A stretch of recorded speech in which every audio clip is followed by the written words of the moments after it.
안녕하십니까. 미스터리의 미국 주식 도전하기 미도리입니다. 대마녀의 날이 드디어 지났습니다. 큰 하락을 갖다가 올 거라고 기대를 했던 거하고 다르게 나스닥 같은 경우는 장 초반 어느 정도 하락을 보였지만은 이후에 다시 상승을 하여서 전체적인 상승장으로 마무리되었고, TQQQ를 통해서 애프터장을 갖다 살펴보면 애프터에서도 큰 하락폭이 없이 마무리되는 것을 볼 수가 있었습니다. 판 관련 주식들 역시 비슷한 양상을 보였고요. 단지 이제 다우존스 같은 경우와 S&P 500 같은 게 그동안 많은 상승을 했었는데 얘들 같은 경우가 도리어 이제 내마녀의 날에는 큰 힘을 갖다 쓰지 못하고 계속해서 하락, 마지막까지 큰 하락을 갖다가 보여주는 모습을 갖다가 보였습니다. 오늘은 월요일이니 이제 지난주에 있었던 주말하고선 뭐 몇 가지 뉴스를 갖다가 짚고 넘어갈 텐데요. 일단 지난주에 있었던 뉴스 중에 하나죠. 유니티가 비주얼 라이브라는 기업을 갖다가 인수를 갖다가 했다라고 하는 뉴스가 나왔습니다. 이 비주얼 라이브 같은 경우는 건설 현장에서 이렇게 요 그림에서도 이렇게 보일 수 있는데 증강현실 AR 설계도를 더집히는 기술을 보유한 어떤 스타트업 업체인데 유니티 같은 경우는 유니티 리플렉트라고 해가지고선 건설 설계를 돕는 어떤 플랫폼 그 소프트웨어가 있는데 거기에 이 비주얼 라이브 기술을 갖다가 결합을 할 계획인 것으로 보입니다. 이 비주얼 라이브라는 요런 식의 이 설계도를 갖다 요 뒤에 있는 것들은 실제로 이렇게 만들어진 거 위에다가 이렇게 증강현실로 해갖고 설계도를 더집힐 수 있다라고 하는 건데 일단 동영상들이 있으니까 한번 잠깐 보도록 Welcome 하겠습니다. to Visual Live. We are a team of innovators looking to change the 자, 어떤 AEC 남자가 industry 건설 현장에 by 출근을 bringing new 합니다. technology and tools to your 자, 이 fingertips. 남자가 Our solutions will change the way you do 증강현실을 work 통해서 봤을 by 때는 아무것도 incorporating 없는 the latest 공간이지만은 저런 technology 것들이 within 있는 your 것을 보일 existing 수가 있죠. workflows. 자, 이렇게 Our 미리 solutions will 설계가 된 내용들이 보여지는 것을 볼 수 있습니다. 다른 영상을 보게 되면은 With 좀 더 Visual Live augmented 우리가 볼 reality 수가 on your 있는데 mobile device, 아무것도 you 없는 can 땅이죠. experience your designs in the field 예전에는 at 이런 true 식으로 scale, 표시를 했어야 되는데 bringing the 이제 virtual world into the job 이 site. 공간에 이런 With 것들이 the 들어설 model 것이라는 locked 것은 down to its 우리가 real-world AR을 location, 통해서 you can freely 미리 walk around 확인을 your 하고 model and explore from all the angles. 그거에 따라서 이제 작업을 Our 갖다가 layer 할 수 management 있게 features allows 해준다는 you to hide or 얘기입니다. 자, 그러면은 이런 거를 어떻게 무엇으로 이제 보게 하고 그런가 하면은 마이크로소프트에서 만든 이제 홀로렌즈 2죠. 자, service engineering construction 이거를 allowing them to 이용을 push their 해갖고 CAD 이런 and model 식으로 files 보게 to 한다라는 Microsoft 얘기입니다. HoloLens, iOS or Android devices.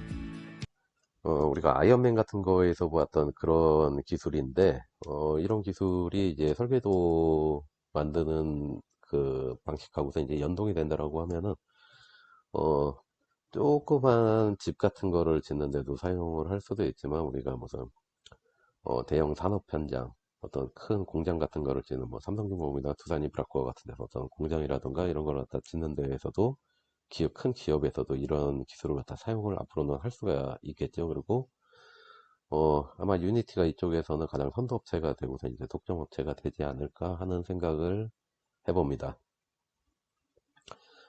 그리고 이제 다음 뉴스로 우리가 바이두 같은 경우가, 공시를 했던 것보다 약간 늦은 시점인데, 드디어 이제 23일이죠. 내일 해가지고선 홍콩에 이제 상장을 갖다가 한다라는 발표를 하였습니다. 날짜를 갖다 일부러 이 날짜로 정하기 위해서 약간 미룬 것인지 아니면은 뭐, 그쪽에서 승인이 나는데 좀 늦은 것인지는 알 수가 없는데, 어쨌든 간에 얘들 같은 경우는 검색 엔진 회사로 해갖고 올라가는 게 아니라 홍콩에 지난번 이제 한번 알려드렸죠. 그것처럼 AI 기업으로 해가지고선 올라갈 예정입니다. 그래서 AI 이제 홍콩 증시에서는 AI 1호 기업이 이제 될 예정이라고 하는데, 그동안에 이제 바이두 같은 경우는 이제 증시에서 주가가 좀 많이 올랐었는데, 어저께 같은 경우는, 지난 주말이었죠. 내마녀의 날 같은 경우에는, 나스닥에 따라서 초반에 하락하고 후반에는 상승하는 모습을 보였는데, 재밌는 거는 보통 이렇게 크게 피크를 찍고 내려가는 점에서는, 거래량이 사실 많지 않은데 이쪽에서 좀 많은 거래량이 있더라고요. 그래서 왜 이런 거 하고 봤더니 애프터장에서도 20만 주, 6만 요즘에 해서 48만 주 뭐 하고서 큰 거래량이 특정한 가격이죠. 257.47달러 보게 되면 257.47달러에서 같은 금액으로 해서 이렇게 큰 금액의 거래가 이루어진 것들을 볼 수가 있는데 같은 금액으로 이제 큰 수량의 거래들이죠. 아무래도 기관들이 약간 좀 매수를 갖다가 크게 하기 위해서 달려드는 게 아닌가. 특히 뭐 아크 같은 데가 그랬을 가능성이 굉장히 높은데 그런 게 아닌가 하는 생각도 조금은 해봅니다. 그리고 다음 뉴스로는 테슬라에 대한 뉴스가 있었습니다. 우리 캐시우드 누님께서 새로운 테슬라의 프라이스 타겟으로 목표 주가를 갖다가 상향을 갖다가 했다라는 이야기인데 많이 올렸습니다. 3,000달러 300만 원이 넘는 돈이죠. 여기까지 올렸는데 언제까지? 2025년까지 올라간다. 지금 당장 올라가는 건 아니겠죠. 한 몇 년 동안에 걸쳐 갖고 이 정도까지는 올라가지 않을까라고 예상을 해보는데 분할점 가격으로 따지게 되면 5를 곱하니까 15,000달러 정도가 나오더라고요. 굉장히 높은 가격입니다.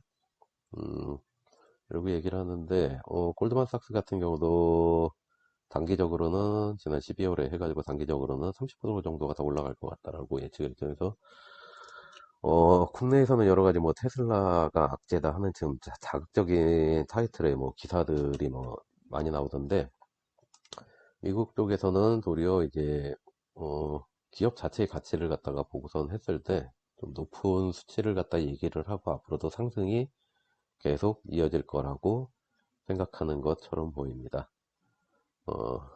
이렇게 기사가 나왔었죠. 그런 반면에 이제 또 테슬라에 관해서 안 좋은 뉴스도 하나 나왔는데, 이거죠. 테슬라.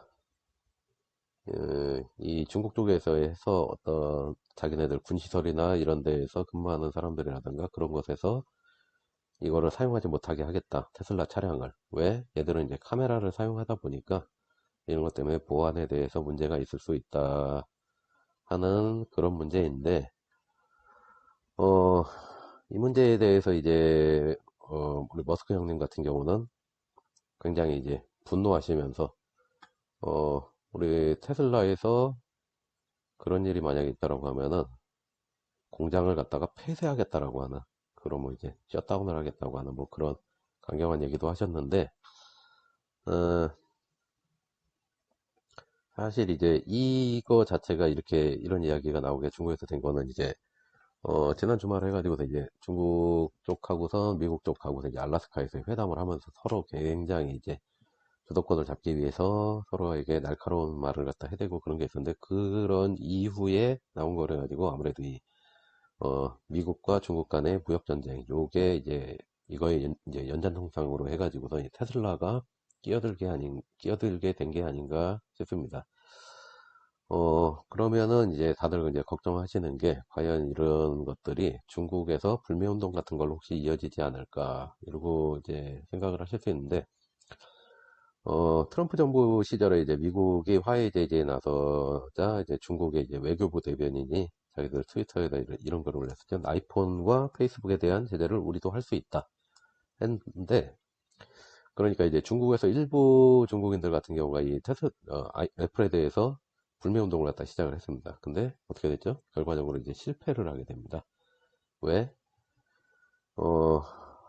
이게 이제 한 케이스가 있었는데 한 기업에서 이제 전 직원에게 애플 구매 금지령을 내렸습니다. 그랬더니 이제 중국 장수성의 노동감찰부, 한국의 이제 노동부 같은 그런 역할을 하는 곳인데 스마트폰을 사는 것은 모든 개인의 일이다. 그래서 기업이 단속할 권리가 없다라고 하면서 자기네 중국의 어떤 법을 갖다 보여줬죠. 그러면서 이제 심지어 이제 문제가 됐던 이제 화웨이 같은 거 회장은 자기네 화웨이 제품이 아니라 애플 제품을 갖다가 이제 사용하는 게 공항 검색대 사진에서 이제 걸리게 되고 그런 불매 운동이 벌어졌는데 중국 내 아이폰의 사용량은 도리어 이제 증가를 했습니다. 어느 정도 증가를 했냐면 32% 정도가 증가를 했습니다. 이게 중국에서 어떤 뭐 이런 거를 갖다가 했다라고 하면은 이제 하락을 해야지 정상인데, 왜 상승을 했을까? 이걸 갖다가 이제 사람들이 알아보다 보니까 뭐 여러 가지 설들이 있었는데, 어, 가장 유력한 걸로는 중국인들의 인식에서 아이폰은 절반은 중국산이다. 라고 하는 게 있다라는 그 설이 가장 유력하더라고요. 이게 뭔가 하면은, 뭐 페이스북이나 그런 뭐 웹 서비스나 앱 소프트웨어 같은 경우는 중국이라는 국가와 아무런 상관이 없는 거지만 아이폰은 조금 다른 문제입니다. 아이폰 같은 경우는 전체 공급업체의 탑 200을 보게 되면은 그 중에서 중국 기업이 어, 46개 정도, 그 다음에 대만 기업이 400개 정도 됩니다. 그래서 전체 공급량으로 보게 되면은 이제 46% 정도가 이제 중국의 기업들인데, 얘네가 이제 운영하는 공장의 수를 보게 되면 거의 400개 정도가 됩니다. 그리고 이 공장을 통해 가지고 직접 간접적으로 이제 얘들을 고용하고 있는 애플이 고용하는 인원들의 일자리가 한 500만 개 정도 된다고 알려졌는데, 이게 한마디로 얘기하면은 애플을 자기네들이 불매하면은 그게 곧 부메랑으로 날라서 자기네들의 일자리를 잃게 된다는 그런 인식이 있죠. 어, 테슬라도 이제 점점 마찬가지라고 생각을 합니다. 이제 기가 상하이에서 직접 고용이 돼 있는 인원만 현재 2,000명 정도 선으로 알려져 있는데, 이제 간접 채용으로 가면 더 많은 수가 이제 예상되죠. 거기다가 이제 모델 3로 시작해서 모델 Y에서 생산 모델은 증가하고 생산량도 증가하고, 이러다 보면 직접 고용도 더 많은 고용으로 이제 이어지고 할 텐데, 만약에 이제 테슬라를 그런 식으로 하게 되면은 자기네들한테 또 영향이 일자리에도 영향을 미칠 것 같고, 또 이제 아이폰처럼 이제 테슬라 또한 중국에서 굉장히 트렌디한 제품이죠. 그러다 보니까 중국 국민들 차원에서의 어떤 불매운동은 불가능할 것이고, 해도 아마 실패를 할 것이며, 잘 되지 않을 거기 때문에 어떤 요런 이슈를 갖다가 이용을 해가지고선 건드렸는데, 우리 머스크 형님 같은 경우는, 어, 진짜 그런 일이 있으면 우리는 절대 그런 일이 없고, 그런 일이 있으면 공장을 셧다운 하겠다는 식으로 이제 강하게 리액션을 해주셨죠. 어, 사실 이게 중국 전체에 무슨 판매를 금지한다 그런 얘기는 아닙니다. 뭐 기사에 나온 것처럼 군부대나 보안 시설에 대해서, 그런 시설에서 일하는 사람들에 대해서 뭐 사용하지 못하게 한다 그런 건데, 이런 문제는 이제 스마트폰이 나왔을 때도 사실 비슷한 이슈가 있었습니다. 이제 결과적으로는 군 시설이나 어떤 정보 시설, 특정 지역, 구역, 장소에서만 제한을 하는 그런 게 있었는데, 테슬라 또한 이제 카메라를 이용한 어떤 그 운행 시스템 같은 거를 갖다 쓰지 못하게 하는 절충안 같은 거, 소프트웨어적 해결, 뭐 이런 것들이 나오지 않을까 싶습니다. 그냥 그런 문제로 해갖고 쉽게 해결할 수 있는 문제고,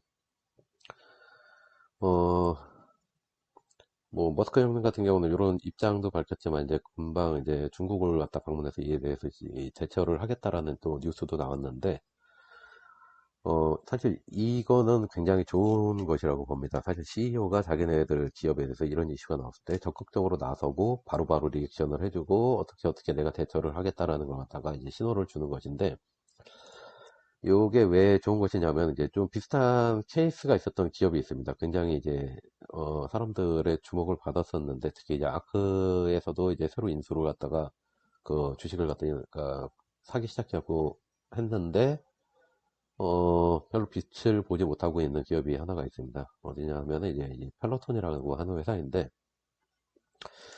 이 펠로톤이라는 회사가 어떤 회사인가 하면은, 흔히 그냥 런닝머신 만들고서 이제, 실내용 사이클 만드는 회사 아니야, 그러고서 이제 생각들을 하시는데, 요 앞에 얘네들은 모니터를 같이 달아서 팝니다. 그리고 모니터 속에 방금 나왔던 이분 있죠? 자, 얘들이 누구냐면은, 미국에서 가장 인기가 있는 피트니스 강사들입니다. 강사들을 갖다가 고용을 해갖고 실시간으로 강사들과 함께 하는데, 이게 녹화 방송을 쏠 수도 있지만 뭐 실시간으로 해갖고 하고, 이거를 갖다가 동시에 수백, 수천, 수만 명이 이 강사와 같은 수업을 갖다, 쉽게 얘기해서 이제 온라인으로 그룹 엑서사이즈를 해주게 하는 업체입니다.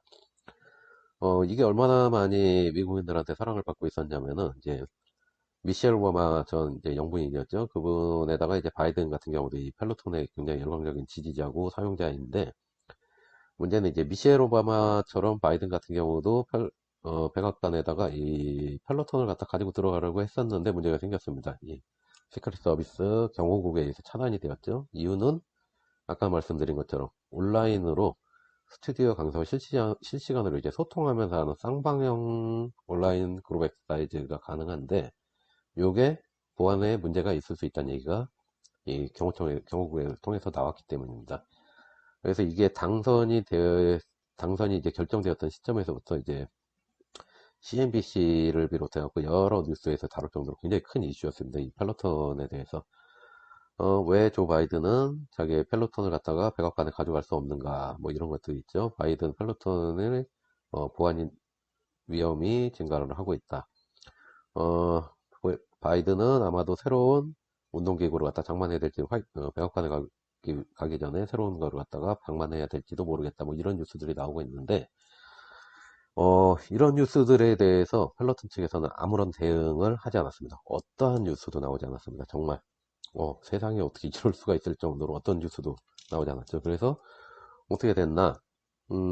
결과적으로는 공매도 기업한테 굉장한 빌미를 갖다 제공하는 게 됐습니다. 그래서 아크 작년에 해가지고 이제 코로나 이슈로 이 회사 같은 경우 굉장히 많이 뜨고, 그 다음에 아크에서도 매입을 시작해서 굉장히 많이 떴는데, 저런 문제로에 대한 대처가 제대로 되지 않으면서 공매도에서 리포트를 내놨고, 그 이후에 이제 비트코인 사태라든가 조정장을 맞이해갖고 완전히 나라까지 떨어지게 됩니다. 그런데 이 펠로톤 같은 경우가 굉장히 많은 미국인들이 사용을 하고 있습니다. 그리고 앞에서 언급했듯이 이 업체는 선도 기업이고요. 전에 한번 이제 제가 어떤 기업들을 갖다가 어떻게 눈여겨보고 사는가에 대해서 얘기할 때 이 선도 업체들에 대해서 얘기했는데, 이 펠로톤 또한 그런 선도 업체들 중에 하나입니다. 그래서 너 어제 펠로톤 했어? 라는 얘기는 한국으로 따지면 너 어저께 홈트 했어? 이런 식의 의미로 사용이 될 정도로 이 펠로톤 같은 경우는 그런 그 선도적인 위치를 갖다 고수하고 있는데, 얘들 같은 경우는 이거를 파는 제품 판매뿐만 아니라 이 구독 서비스, 이 강사와의 강의를 듣는 구독 서비스가 주 수입원인데, 백신이 발표된 이후에 이러한 업체들 같은 경우는 이제 언택트 기업으로 분류가 돼 있어 갖고, 당연히 이탈자들이, 구독을 하고 있는 회원들의 이탈률이 굉장히 높을 거라고 생각했는데, 이탈률이 거의 없었습니다. 거의 뭐 1% 이하? 굉장히 놀라웠던 건데, 많은 사람들이 우려했던 거하고 달리 온택트로 전환되어도 넷플릭스처럼 수익이 유지될 수 있는 그런 기업이라고 이제 평가가 되었던 거죠. 그런데 자, 이런 거에 대해서 CEO가 제대로 대처를 하지 못하면서 주가 하락을 갖다가 어떻게 막지를 못했던 거죠. 여기서 지금 거의 뭐 이제 이 이슈가 나온 지에 대해서 거의 한 달, 두 달이 지나가고서 이제 3개월 차로 들어가고 있는데, 지금까지도 침묵으로 일관한다는 거는 우리는 우리 제품의 온라인 보안에 대해서 손을 놨다, 뭐 이런 의미로 사람들이 받아들일 수도 있다는 뜻입니다. 반면에 이제 우리 머스크 형님 같은 경우는 뭐 트위터 같은 걸로 쓸데없는 짓도 잘하지만 이런 이슈에 대해서 굉장히 빠르게 대응을 잘 하셨죠. 중국도 이제 일반 국민 대상이 아니라 이런 뭐 군시설이라든가 이렇게 보안이 원래 요구되는 장소에 대해서, 직업에 대해서만 가이드라인을 제시를 갖다가 하게 되는 쪽으로 가게 될 것 같으니까, 이거는 예전에 스마트폰 시절처럼 뭐 어떤 큰 악재라기보다 자율주행이 본격화하기 전에 어차피 한 번은 지나야 될 이슈가 아니고, 이슈이고, 그 시작이 그냥 중국일 뿐인 건 아닌가라고 저는 생각을 해봅니다. 그러면은 오늘도 시청해 주셔서 감사합니다.